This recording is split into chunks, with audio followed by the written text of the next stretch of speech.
Hello everyone, welcome to the channel being persistent. तो आज जो है हम 12th एसएससी बोर्ड की जो एग्ज़ाम्स आने वाली है उससे रिलेटेड इकोनॉमिक्स के कुछ इंपॉर्टेंट क्वेश्चंस की सीरीज़ लेने जा रहे हैं। तो उसी से हम रिलेटेड कुछ इंपॉर्टेंट जो क्वेश्चंस है वो डिस्कस करेंगे। जैसे कि आज का जो पहला क्वेश्चन है वो है law of diminishing marginal utility related. So ऐसे ही चैनल के साथ जुड़े रहिए एंड इसी तरह की नोटिफिकेशन चाहिए हो तो ज़रूर लाइक कीजिए, सब्सक्राइब कीजिए एंड अपने दोस्तों के साथ ज़रूर शेयर कीजिए। शुरुआत करते हैं हमारे law of diminishing marginal utility के पहले क्वेश्चन से। स्टार्ट करते हैं law of diminishing marginal utility. So इसके मेन पॉइंट्स पे हम फोकस करते हैं। यहाँ पे ये जो लॉ है ये प्रोफेसर गॉसन ने दिया था एंड अल्फ्रेड मार्शल ने इसको डीप में उनके बुक प्रिंसिपल ऑफ इकोनॉमिक्स जो 1890 में पब्लिश हुई थी तो उसमें उन्होंने डिटेल में इसके बारे में बताया है। सो डिमिनिशिंग का मतलब क्या कि रिड्यूस होना। जैसे कोई भी एक चीज़ हम अगर कंज्यूम करते हो तो कुछ दिनों बाद या कुछ घंटों बाद उसकी जो यूटिलिटी है, जो नीड है, वो धीरे धीरे कम हो जाती है। ओके, सो जैसे कि हम जब आइसक्रीम या फिर कोई भी चीज़ जो है खाने की, तो वो जब खाते हैं तो पहली बार जितनी इंटेंसिटी से हम उसको खाते हैं, यूटिलिटी से उसकी शुरुआत में जितनी नीड होती है उसकी बाद में उतनी ज़्यादा नहीं होती है। So law of diminishing utility मतलब कि कंज्यूमर का बिहेवियर चेंज किस तरह से होता है और किस वजह से होता है, इसके बारे में हमें बताता है। क्या बोल रहा है स्टेटमेंट अल्फ्रेड मार्शल के हिसाब से? Other things remaining constant, additional benefit other things remaining constant, additional benefit which a person derives from given increase in his stock। मतलब जैसे जैसे स्टॉक बढ़ते जाता है तो उस तरह से क्या होता है कि उसकी यूटिलिटी कम होते जाती है। Diminishes with every increase in the stock that he already has. जैसे कि स्टूडेंट्स जो है तो वो उनको, कोई स्टूडेंट को हो सकता है कि पढ़ाई की बहुत यूटिलिटी लगती हो, या फिर कोई स्टूडेंट फूडी हो तो उसको बहुत ज़्यादा खाने की आदत हो, बट कि कोई भी चीज़ हो बट उसको एक लिमिट तक कंज्यूम करने के बाद आपकी जो यूटिलिटी है वो डिक्लाइन होने लगती है। So diminishes with every increase in stock that he already है। उसके पास जितना स्टॉक है उस चीज़ का, तो उसको जितना ज़्यादा वो ऐड करते जाए तो उसकी यूटिलिटी कम होने लगती है। In other words, marginal utility that any consumer derives from successive unit, एक के बाद एक जिस तरह से उस यूनिट में एडिशन होती जाएगी उस तरह से वो कंजम्पशन अपना रोकते चले जाएगा। ओके, तो इसके जो इम्पोर्टेंट एजम्पशंस है वो क्या है कि जो इस लॉ को ट्रू है ऐसा बताते हैं कि रैशनल बिहेवियर किसी भी कंज्यूमर का क्या होता है कि एक स्पेसिफिक लिमिट तक ही वो कोई भी चीज़ कंज्यूम करेगा। मूवी अच्छी लगती है इसका मतलब ये नहीं कि वो दिन भर थिएटर में भी बैठा रहेगा। आइसक्रीम अच्छी लगती है इसलिए ये नहीं वो दिन भर आइसक्रीम ही खाता रहेगा। नो। सो रैशनल बिहेवियर क्या है कि consumer is assume to be rational and it means that his behaviour is normal and he tries to maximise his satisfaction. मतलब कि कोई भी चीज़ अगर उसे अच्छी लगती हो तो वो उस चीज़ से ज़्यादा सेटिस्फैक्शन लेने की कोशिश करता है, बट एक लिमिट होने के बाद वो अपना जो कंजम्पशन है, चाहे फूड का हो, चाहे टी का हो, कॉफ़ी का हो, वो स्टॉप कर देता है। उसके बाद है कार्डिनल मेजरमेंट। मतलब ये जो यूटिलिटी है तो ये किस में मेजर करते हैं? कार्डिनली, कि यहाँ पे मैथमेटिकल जो आपके नंबर्स है, फिगर्स है, डेटा है, तो वो यहाँ पे लगता है। ओके, मतलब कि जैसे कितने यूनिट्स कंज्यूम किए, या फिर कितने आइसक्रीम के कप्स खाए, कितनी बार आपने आइसक्रीम खाया, या फिर कितनी बार आपने जो है एक्सरसाइज किया। ओके, ओवर एक्सरसाइज भी नहीं होता है। उसके बाद है होमोजेनिटी का मतलब क्या कि all units of commodity consumed are exactly homogeneous और आइडेंटिकल इन साइज शेप। मतलब क्या कि जो भी जिसकी भी यूटिलिटी है, मतलब कंज्यूम जो भी चीज़ की जा रही है तो वो चीज़ कैसे होनी चाहिए? साइज, शेप, कलर में सेम होनी चाहिए, इक्वल होनी चाहिए। ओके, सो ऑल यूनिट जो है वो कंज्यूम जो भी कर रहे हैं तो वो इक्वल होना चाहिए। उसके बाद है continuity. All units of commodity are consumed in quick succession without any lapse of time. मतलब क्या कि पानी पूरी की अगर कंपटीशन लगी है तो उसने जो पानी पूरी है तो वो विदाउट गैप कितना वो खा सकता है, तो उसकी कंटिन्यूटी देखते हैं वहाँ पे। अगर गैप लिया तो वो कंपटीशन में से बाहर निकाल दिया जाएगा। तो ये एक एग्जांपल हमने देखा। सो कंटिन्यूटी चाहिए। उसके बाद है रीजनेबिलिटी। मतलब ऐसा नहीं कि आज आइसक्रीम के 5 बार उसने आइसक्रीम खाया और बाद में 2 दिन गैप लिया और बाद में फिर से 5 खाया, ऐसा नहीं। एक ही बार पे वो कितना खा सकता है, ये होती है यूटिलिटी। और ये जो लॉ है वो वहीं पे अप्लाई होगा। Reasonability, all units of commodity consumed are reasonable in size and they are neither too big nor too small, मतलब वो कंज्यूम करने लायक तो होना चाहिए, ठीक है, nor big and nor small, मतलब होमोजीनियस, इक्वल होना चाहिए। कॉन्स्टेंसी होनी चाहिए, all related factors like income, taste, habit, choice, likes, dislikes of consumer should remain constant. सारे तरह के जो भी फैक्टर्स है, तो जैसे इनकम है, टेस्ट है, हैबिट्स है, किसी किसी की कोई कोई हैबिट्स होती है, जैसे कि किसी का एक्सरसाइज हो तो किसी का टी का कंजम्पशन हो, किसी का कोई भी हैबिट, किसी का कोई भी हैबिट हो सकता है, चाहे वो बैड या हो गुड। तो choices, likes, dislikes of consumer should remain constant, वो कांस्टेंट रहे तो ही ये लॉ उस पर अप्लाई हो पाएगा। And marginal utility of money is also assume to be constant. Next is divisibility. What is divisibility? जो भी कंजम्पशन है तो वो डिविजिबल यूनिट्स में कंज्यूम करेगा। Law assumes that commodity consume by consumer is divisible so that it can be acquired in small quantities. एक ही बार में इतना सारा आइसक्रीम का फैमिली पैक होता है तो वो खा सकता है क्या? नहीं, वो क्या करेगा, उसके टुकड़े टुकड़े करेगा एंड थोड़ा थोड़ा थोड़ा थोड़ा वो कंज्यूम करता जाएगा। So that is known as divisibility, कि टुकड़ों में बांट दिया जा सके, इस तरह का उसका होना चाहिए। उसके बाद है सिंगल वांट। इसका मतलब क्या? Given commodity can satisfy single want of person and the law assumes an experience of single want which is completely satiable at a given point of time. उन्होंने बोला है कि जो भी पर्सन है जो जिस भी कमोडिटी को कंज्यूम कर रहा है तो वो सिंगल वांट में ही कंज्यूम होना चाहिए, can satisfy single want of person. उसके आगे देखते हैं कि इसका शेड्यूल एंड डायग्राम क्या है, तो उससे आपको और क्लैरिटी मिल जाएगी कि क्या है डिमिनिशिंग मार्जिनल यूटिलिटी। तो देखो, जब हम 1 यूनिट कंज्यूम करते हैं तो मार्जिनल यूटिलिटी 10 रहती है, मतलब सबसे ज़्यादा। उसके बाद जैसे जैसे हम उसमें ऐड करते जाते हैं, जैसे कि 2, 3, 4, 5, 6, 7, एक एक यूनिट हम जैसे ऐड करते जाएंगे उसी तरह से मार्जिनल यूटिलिटी जो है वो डिक्लाइन होती जाएगी, मतलब माइनस में चली जाएगी, यानी कि निगेटिव हो जाएगी। तो वही जो शेड्यूल है वो हमने डायग्राम के थ्रू दिखाया है। जैसे कि यहाँ पे एक्स एक्सिस पर जो है वो यूनिट्स ऑफ कमोडिटी है, उसके बाद वाई एक्सिस पर मार्जिनल यूटिलिटी दिया गया है। तो यूनिट्स ऑफ कमोडिटी जैसे जैसे हम बढ़ाते जाएंगे उस तरह से मार्जिनल यूटिलिटी जो है वो कम होती जाएगी।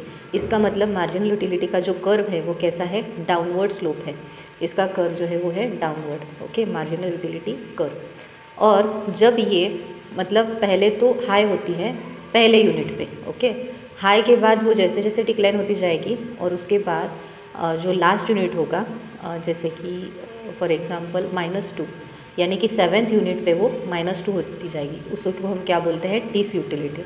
ओके, मतलब यहाँ पे सेटिस्फैक्शन नहीं होगा जितना पहले होता था। ओके, तो जैसे जैसे हम एडिशनल यूनिट किसी भी चीज़ का कंज्यूम करते जाएंगे उस तरह से मार्जिनल यूटिलिटी जो है वो डिक्लाइन होती जाएगी, यही इसमें बोला गया है।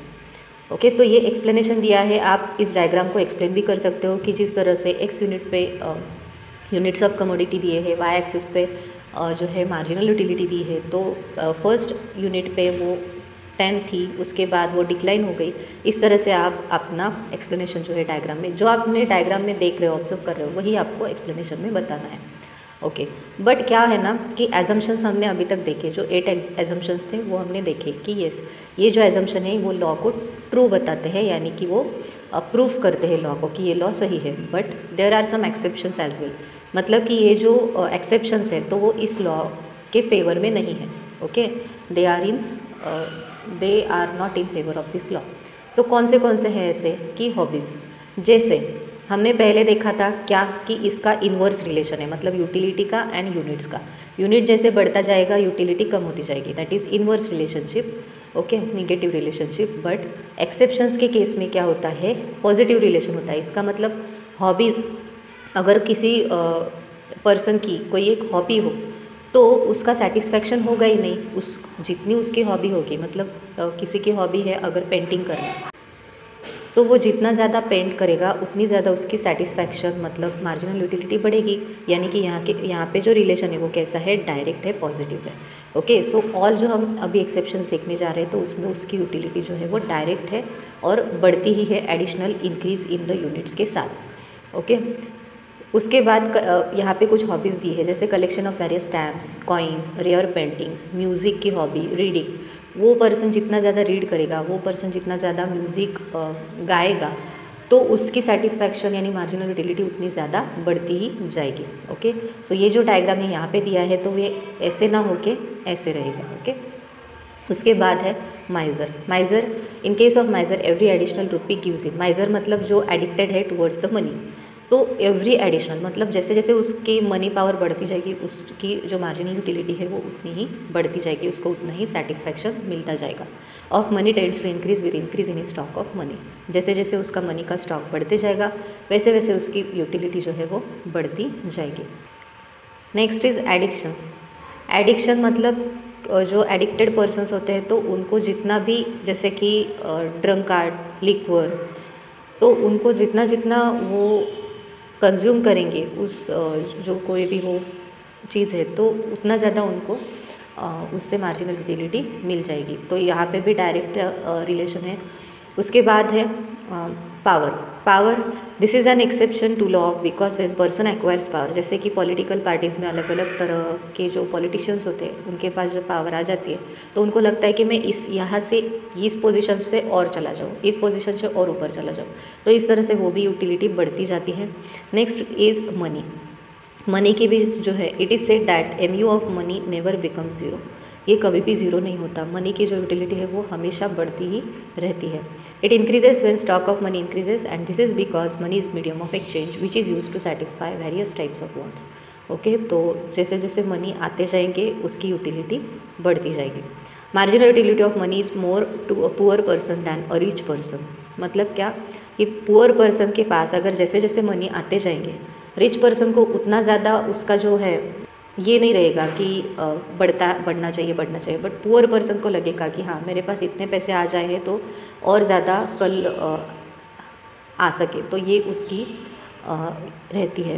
ओके, तो उसके बाद है ये हमने जो देखे एक्सेप्शंस देखे तो उसका जो डायग्राम है वो भी डायरेक्ट रिलेशन दिखाने वाला ही रहेगा। अभी इस लॉ पे कुछ लोगों ने क्रिटिसाइज़ किया है और वो क्रिटिसाइज़ किस बारे में किया है तो वो देखते हैं कि अनरियलिस्टिक एजम्पशंस है। मतलब उन्होंने जो बोला है वो जो एजम्पशंस उन्होंने बताए हैं वो अनरियलिस्टिक है। इसका मतलब क्या कि जैसे होमोजेनिटी, सारे जो गुड्स है वो तो होमोजीनियस नहीं हो सकते हैं, कुछ ना कुछ तो उसमें डिफरेंस रहेगा ही। कंटिन्यूटी भी नहीं रह सकती है क्योंकि जो इकोनॉमी में अलग अलग सिचुएशंस आती रहती है तो कंटिन्यूटी की भी गारंटी हम नहीं दे सकते हैं, अप्स एंड डाउन्स होते रहते हैं।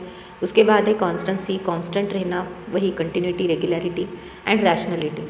ओके, हम हर एक पर्सन की जो रैशनलिटी लेवल है वो उतनी ही हो सके ऐसा भी हम अज्यूम नहीं कर सकते हैं। तो वो बोल रहे कि जो एजम्पशंस है वो अनरियलिस्टिक है, रियलिस्टिक नहीं है। Okay, next is cardinal measurement.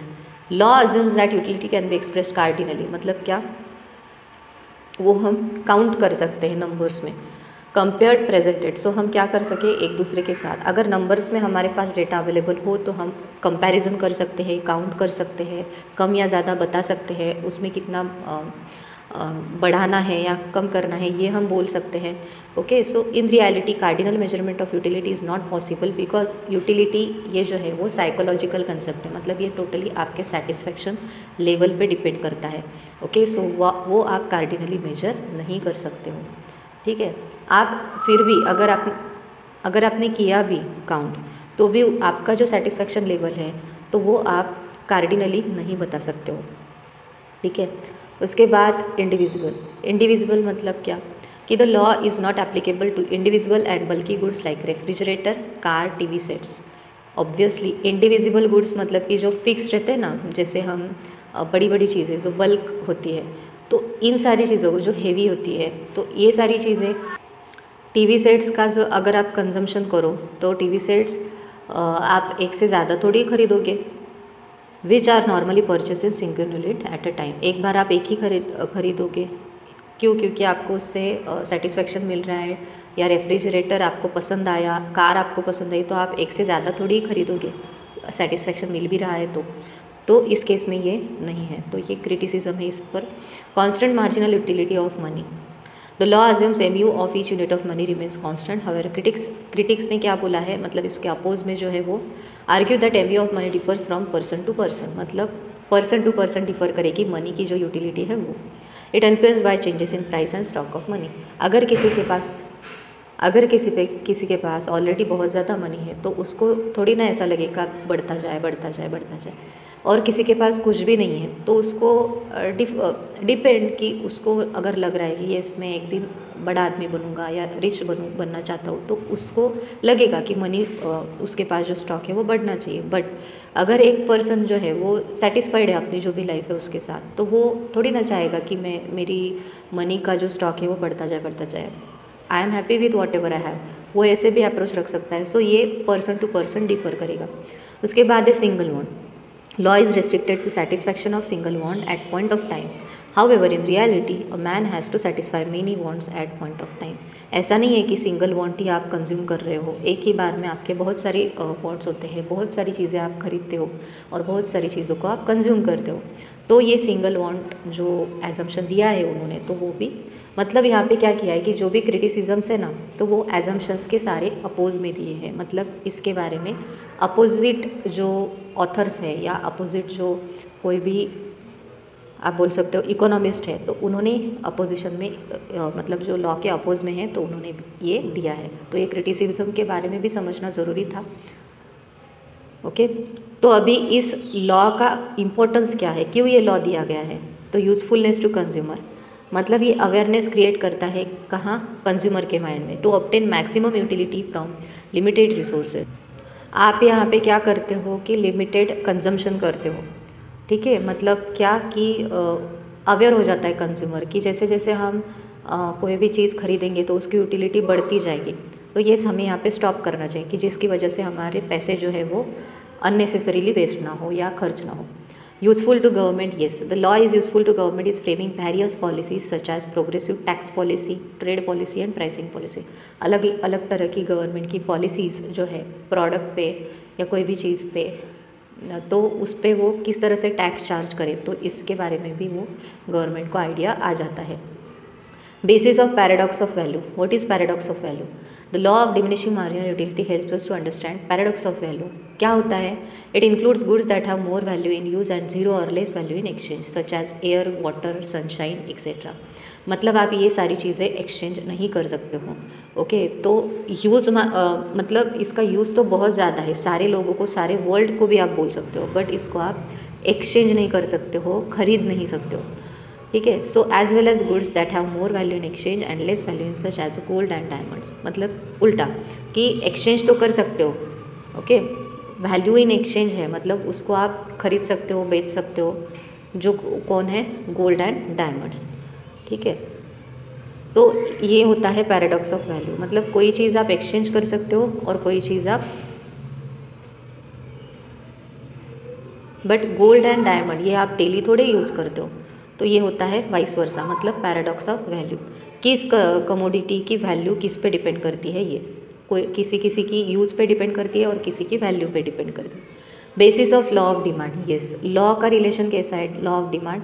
तो जैसे जैसे आपकी डिमांड बढ़ती जाएगी, मतलब जैसे जैसे प्राइस बढ़ती जाएगी उस तरह से डिमांड कम होती जाएगी, ठीक है। मतलब जैसे the law of demand is based on law of diminishing marginal utility, क्यों डिपेंड है इस पर, the quantity demanded of good rises with fall in price. मतलब उल्टा है, जैसे कम होगी प्राइस तो डिमांड बढ़ेगी एंड प्राइस बढ़ेगी तो डिमांड कम होगी। तो ये जो लॉ है, लॉ ऑफ डिमांड, ये इस law of diminishing marginal utility पे ही डिपेंड है। When consumer purchase more and more unit of good, it's marginal utility steadily declines. मतलब उसकी मार्जिनल यूटिलिटी जो है वो धीरे धीरे कम हो जाती है जैसे जैसे कंज्यूमर ज़्यादा गुड्स परचेस करते जाता है उस तरह से। Hence he should buy additional unit of commodity only at lower price. तो वो प्रेफर करता है कि मुझे जो भी खरीदना है तो वो कम प्राइस पे मिले, ओके। अगर कम प्राइस पे मिले तो ही वो ज़्यादा खरीद पाएगा, ओके। तो इस तरह से हमने आज law of diminishing marginal utility का जो कॉन्सेप्ट है या लॉ है वो हमने डिटेल में पढ़ा है। आपको एग्ज़ाम में अगर ये लॉ पूछा जाए तो आपको अच्छी तरीके से इसको करके जाना है। मतलब आपको लिखते समय उसके एजम्पशन, शुरुआत में तो आपको क्या करना है, इसका इंट्रोडक्शन लिखना है, उसके बाद उसका स्टेटमेंट जिसने भी दिया है वो लिखना है, फॉर्मूला लिखना होगा। देन अगर एजम्पशंस पूछे जाए उस क्वेश्चन में तो एजम्पशंस लिखो सारे, और अगर एक्सेप्शंस हो तो एक्सेप्शंस लिखो। और बहुत ही ज़्यादा मार्क्स के लिए ये क्वेश्चन अगर हो तो आपको शेड्यूल एंड डायग्राम भी डायग्राम के साथ उसको एक्सप्लेन करना होगा। ओके, सो आई होप आपको आज का जो वीडियो है वो बिल्कुल अच्छा लगा होगा एंड इसी तरह से वीडियो आते रहेंगे, बट उसके लिए you have to subscribe and share with your friends. So thank you so much for watching. Stay tuned to the channel. Have a nice day.